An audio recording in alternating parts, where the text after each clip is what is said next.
हरे कृष्णा, राधे राधे। सभी भक्तों को सादर प्रणाम। आप सभी भक्तों का दिन मंगलमय हो।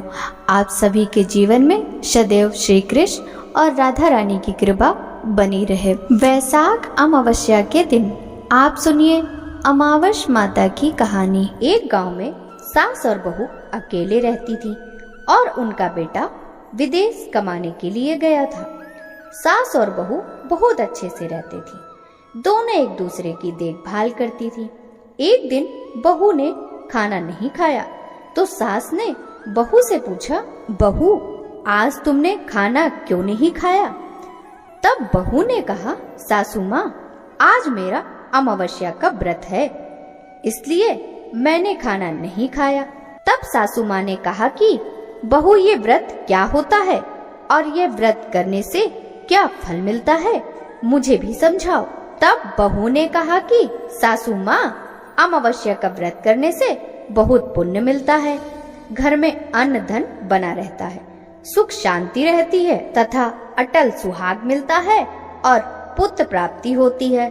इस व्रत में प्रत्येक वर्ष अलग अलग खाना खाया जाता है और विष्णु भगवान के मंदिर में चढ़ावा चढ़ाया जाता है या फिर किसी ब्राह्मण को दान दिया जाता है। इस व्रत में पहले साल शक्कर, घी और चावल से बना खाना खाया जाता है। पहले साल व्रत पूर्ण होने के बाद 1.25 किलो चावल और 1 कटोरी घी तथा 1 कटोरी शक्कर का दान किसी ब्राह्मण को दिया जाता है।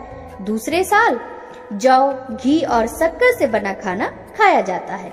जब दूसरे साल व्रत पूर्ण हो जाए तो 1 किलो जौ, 1 कटोरी घी और 1 कटोरी शक्कर किसी मंदिर में चढ़ाएं या फिर किसी ब्राह्मण को दान देना होता है। तीसरे साल गुड़, तिल और घी से बने व्यंजन खाने चाहिए। जब तीसरे साल व्रत पूर्ण हो जाए तो आधा किलो तिल, गुड़ तथा 1 कटोरी घी किसी मंदिर में चढ़ाया जाता है या फिर किसी ब्राह्मण को दान दिया जाता है। इसे ही अमावस्या व्रत कहा जाता है। फिर बहू ने कहा कि इस व्रत का अगर संकल्प लेते हैं तो इसे पूरा करना जरूरी होता है।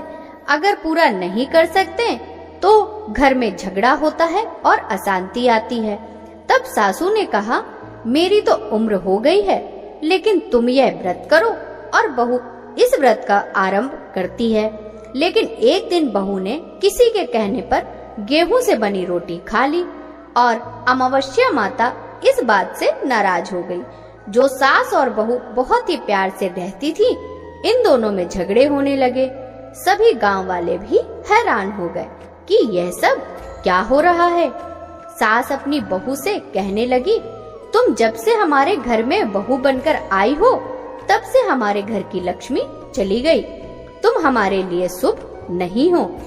तब बहू ने कहा कि आपके घर की लक्ष्मी चली गई है तो कहाँ मिलेगी, मुझे बताओ, मैं लक्ष्मी को लेकर आऊंगी। तब सासू ने कहा कि लक्ष्मी तुमको समुद्र के बीच में भगवान विष्णु के पैर दबाते हुए मिलेंगी। तब बहू यह कहकर चली जाती है कि अब जब तक मैं लक्ष्मी को लेकर नहीं आऊंगी तब तक इस घर में पैर नहीं रखूंगी। इतना कहकर बहू लक्ष्मी की खोज में निकल जाती है।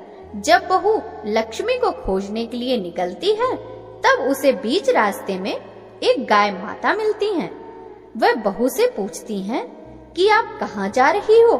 तब बहू ने कहा, हे गाय माता, मेरी सासू माँ मुझे कहती हैं कि मेरे आने से उनके घर में अन्न धन की कमी हो गई है और उनके घर की लक्ष्मी चली गई है, तो मैं लक्ष्मी को लेने जा रही हूँ। तब गाय माता ने कहा, हे बेटी, अगर तुम जा ही रही हो तो भगवान से मेरे बारे में भी पूछ लेना। तब बहू बोलती है कि ठीक है गाय माता, बताओ, आपके बारे में भी पूछ लूंगी। तब गाय माता बोलती हैं, मेरा जब भी बछड़ा होता है वह मर जाता है, जिंदा नहीं रहता। तुम भगवान से पूछ लेना कि मेरे साथ ऐसा क्यों हो रहा है, मैंने कौन से कर्म किए हैं। तब बहू बोली, गाय माता, मैं आपके बारे में जरूर पूछ लूंगी। यह कहकर बहू आगे बढ़ती है। जब आगे जाती है तो बहू को एक घोड़ी मिलती है जिसके गले में घंटी बंधी होती है। घोड़ी ने भी कहा, बेटी तुम मेरे दुख का निवारण भी भगवान से पूछ लेना। तब बहू ने कहा, जरूर पूछ लूंगी। यह कहकर बहू आगे बढ़ती है। आगे जाते ही बहू को एक अंधा और बहरा बुजुर्ग मिलता है। वह भी बहू से अपनी समस्या भगवान से पूछने के लिए कहता है। तब बहू उसकी समस्या भगवान से पूछने को कहकर आगे बढ़ती है। आगे जाते ही बहू को एक बूढ़ी औरत मिलती है जो हाथ और पैर दोनों से अपाहिज होती है। वह भी बहू से अपनी समस्या भगवान से पूछने के लिए कहती है। तब बहू उसकी समस्या को भी पूछने के लिए तैयार हो जाती है और आगे बढ़ती है। आगे जाते ही बहू थक जाती है और एक आम के पेड़ के नीचे बैठ जाती है। तब आम का पेड़ खुश होकर बहू से पूछता है कि बेटी तुम कहाँ से आ रही हो और कहाँ जा रही हो? तो बहू तब बताती है वह लक्ष्मी को लेने जा रही है। तब पेड़ भी अपनी समस्या भगवान से पूछने के लिए कहता है कि मेरे पेड़ पर लगे आम खट्टे ही होते हैं, इस बारे में भगवान से पूछ लेना। बहू उसकी समस्या लेकर आगे बढ़ती है। आगे जाते ही बहू को एक तलाई मिलती है। वह भी बहू को बताती है कि तुम भगवान से पूछना कि मेरे तलाई का पानी इतना मैला क्यों है, कोई भी इसे नहीं पीता। तब बहू कहती है जरूर पूछ लूंगी और आगे बढ़ती है। बहुत दिन जंगल में चलते चलते बहुत थक जाती है। उसे भूख लगी होती है लेकिन खाने को नहीं मिलता। खाना न मिलने से वह और भी थक जाती है और जंगल में बेहोश हो जाती है। उसी समय भगवान विष्णु और माता लक्ष्मी वहां विचरण करते हुए आते हैं। तब माता लक्ष्मी विष्णु जी से कहती है कि हे नाथ, यह आपकी बहुत बड़ी भक्त है, आप इसके दुखों का निवारण करो। तब भगवान विष्णु कहते हैं कि इस संसार में बहुत जीव दुखी हैं, सभी अपने अपने कर्मों का फल भोग रहे हैं, किस किस के दुख का निवारण मैं करूं? तब माता लक्ष्मी ने विष्णु से विनती की और कहा वह भूखी प्यासी है और इसे अगर ऐसे ही छोड़ दिया जाए तो जंगली जानवर उसे अपना शिकार बना देंगे। माता लक्ष्मी की यह बात सुनकर भगवान विष्णु एक साधु का वेश धारण करते हैं और बहू के पास जाते हैं और बहू को होश में लाते हैं। बहू के होश में आते ही साधु वेश में भगवान उससे पूछते हैं कि वह यहाँ क्यों आई है और कहाँ जा रही है। तब बहू पूरी बात बताती है। उसकी बात सुनकर भगवान विष्णु और माता लक्ष्मी प्रकट होते हैं। उनके साथ अमावस्या माता भी प्रकट होती हैं। बहू उनके चरणों में गिरकर वंदन करती हैं। अमावस्या माता बहू को कहती हैं कि बेटी तूने मेरे व्रत को खंडित किया, इसी की सजा मिली है तुम्हें, लेकिन अब मैं तुम्हें माफ करती हूँ और तुम घर को जाओ। तुम्हारा घर अन्न धन से संपन्न होगा, तुम्हारा घर सुंदर महल में बदल जाएगा और तुम्हारी सभी मनोकामना पूर्ण होगी।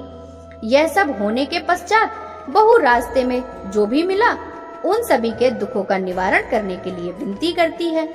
तब भगवान विष्णु बोलते हैं कि गाय ने कभी अपना दूध किसी को नहीं पिलाया, उस वजह से उसका बछड़ा जिंदा नहीं रहता। तुम उसका दूध पी लेना, जिससे उसके बछड़ा जिंदा रहने लगेंगे। घोड़ी पिछले जन्म की आटा पीसने वाली महिला थी। वह किसी को आटा पीस के नहीं देती थी, इसीलिए उसके गले में चक्की के पाट बंधे हुए हैं। तुम उसके पाट खोल देना, वह बिल्कुल ठीक हो जाएगी। बुजुर्ग कभी भगवान के मंदिर नहीं गया और ना ही उसने कभी भगवान के भजन सुने। तुम उसको मंदिर ले जाना और दर्शन करवा देना, वह भी ठीक हो जाएगा। बुजुर्ग महिला जो थी उसने कभी अपनी जवानी में दान पुण्य नहीं किया, इसलिए उसे यह सजा मिली है। तुम उससे दान करवा देना तो उसकी विकलांगता दूर हो जाएगी। उस आम के पेड़ ने कभी किसी बच्चे को आम नहीं खाने दिए, इसलिए उसके सभी आम खट्टे होते हैं। तुम उस पेड़ का आम खा लेना, फिर उस पेड़ पर मीठे आम आएंगे। तलाई का पानी पिछले जन्म में देवरानी जेठानी था। वह हमेशा झगड़ती रहती थी, इसलिए उसका पानी मैला है। तुम उसका पानी पी लेना, उसकी तलाई भी शुद्ध हो जाएगी। बहू ने भगवान विष्णु, माता लक्ष्मी और अमावस्या माता को नमन करके घर जाने के लिए निकलती है और रास्ते में जो जो मिला उन सभी की समस्या भगवान के कहे अनुसार दूर करती रही। सभी उसे आशीर्वाद देते रहे। घर जाते ही उसका घर एक सुंदर महल में परिवर्तित हो जाता है तथा घर में अन्न धन भरा मिलता है। अब बहू सासू से कहती है कि सासू माँ, आपने सच कहा था, मैं आपके लिए शुभ नहीं हूँ। मेरे जाने से ही आपके घर में लक्ष्मी आई है। अब आप यहाँ रहें, मैं मरने जा रही हूँ।